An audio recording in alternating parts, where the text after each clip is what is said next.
Hi friends, എല്ലാവർക്കും ഉപ്പും പുളിയും കുക്കിങ്ങിലേക്ക് സ്വാഗതം.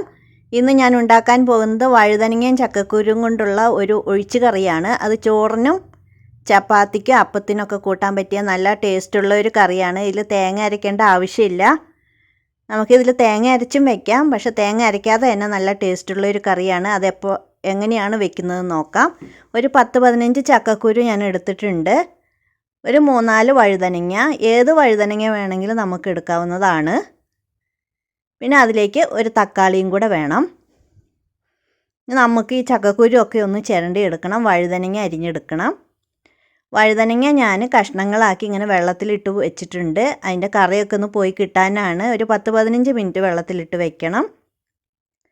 അതുപോലെ തന്നെ ചക്കക്കുരു തൊലി കളഞ്ഞെടുത്തിട്ടുണ്ട്. അതിൻ്റെ ചുമന്ന ഭാഗം കളയേണ്ട ആവശ്യമില്ല, അത് നല്ല സാധനമാണ്. ഒരു 10 ചുവന്നുള്ളി, ഒരു കഷ്ണം ഇഞ്ചി, 3-4 അല്ലി വെളുത്തുള്ളി, കുറച്ച് കറിവേപ്പില, ഇതെല്ലാം ഒന്ന് അരിഞ്ഞെടുക്കണം. വെളുത്തുള്ളിയും ഇഞ്ചിയും ചതച്ചെടുക്കണം. നമുക്ക് കുക്കറിലേക്ക് ചക്കക്കുരു ഒന്നിട്ട് വേവിച്ചെടുക്കാം. 2-3 പ്രാവശ്യം കഴുകി കുക്കറിലേക്ക് ഇട്ട് കൊടുക്കുക. അല്ലെങ്കിൽ ആവശ്യത്തിന് ഉപ്പ് ചേർക്കാം. ഒരു 1/2 ടീസ്പൂൺ ഉപ്പ് ചേർക്കുന്നുണ്ട്. ഒരു 3/4 ഗ്ലാസ് വെള്ളം ഒഴിച്ച് അതൊന്ന് ഒരു വിസിൽ മതിയാകും. ചില ചക്കക്കുരുവിന് വേവ് കൂടുതലുള്ളതുകൊണ്ട് 2 വിസിൽ വേണ്ടി വരും. ഒരു ചീനച്ചട്ടിയിലേക്ക് എണ്ണ ഒഴിച്ചതിന് ശേഷം 1/2 ടീസ്പൂൺ കടുകിട്ട് കൊടുക്കുക.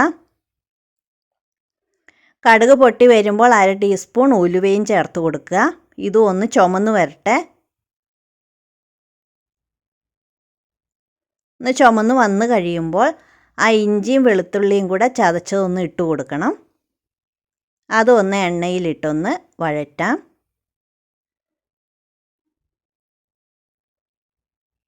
അതൊരു 10 സെക്കൻഡ് അതിലിട്ടൊന്ന് ചൂടാക്കിയതിന് ശേഷം ചുവന്നുള്ളി അരിഞ്ഞത് ചേർത്ത് കൊടുക്കാം. പച്ചമുളകും കൂടെ ചേർത്ത് കൊടുക്കുക. അത് നന്നായിട്ട് എണ്ണയിലിട്ടൊന്ന് ചുമന്ന് വരുന്നത് വരെയും വഴറ്റി കൊടുക്കാം. കറിവേപ്പില ചേർത്ത് കൊടുക്കുക.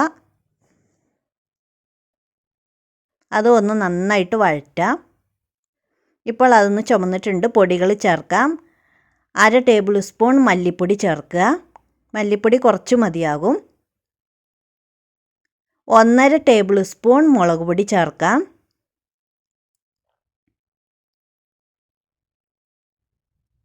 അതൊന്ന് ഇളക്കി യോജിപ്പിക്കാം. 1/4 ടീസ്പൂൺ മഞ്ഞൾപ്പൊടി ചേർക്കാം.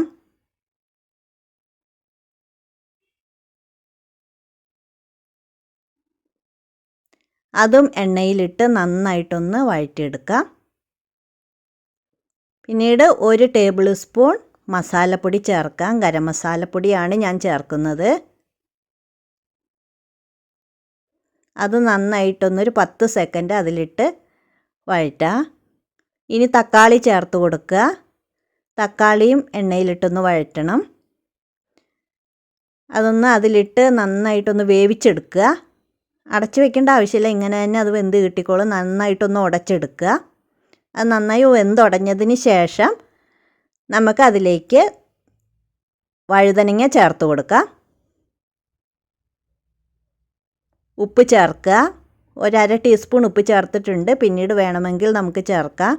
എല്ലാം നന്നായിട്ട് ആ മസാലയൊക്കെ വഴുതനങ്ങയിൽ പിടിക്കുന്നത് പോലെ ഒന്ന് ഇളക്കി യോജിപ്പിക്കുക. 1 മിനിറ്റ് നേരം അതിലിട്ടൊന്ന് വഴറ്റുക. എല്ലാ മസാലയും അതിലൊന്ന് പിടിക്കാൻ വേണ്ടിയാണ്.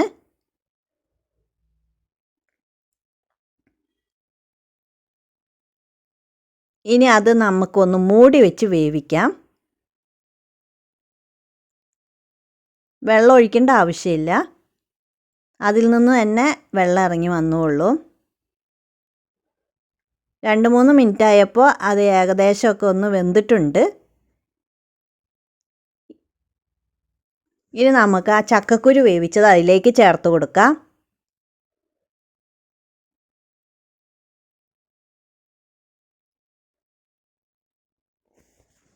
എല്ലാം നന്നായിട്ടൊന്ന് ഇളക്കി യോജിപ്പിക്കുക. അതിലേക്കൊരു 2 ഗ്ലാസ് തിളപ്പിച്ചാറിയ വെള്ളം ഒഴിക്കുന്നുണ്ട്. കറികൾക്ക് എപ്പോഴും തിളപ്പിച്ചാറിയ വെള്ളം ഒഴിക്കുന്നതാണ് നല്ലത്, കാരണം അതിൻ്റെ ടേസ്റ്റ് പോകാതിരിക്കും. പച്ചവെള്ളം ഒഴിക്കുമ്പോൾ ഒരു പച്ചച്ചുവ വരും.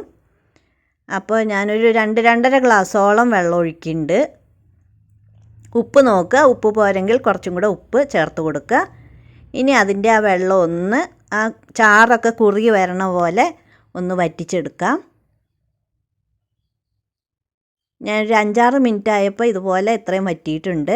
കുറച്ചും കൂടി ഒന്ന് വറ്റട്ടെ, അപ്പോഴാണ് ടേസ്റ്റായി കിട്ടുക.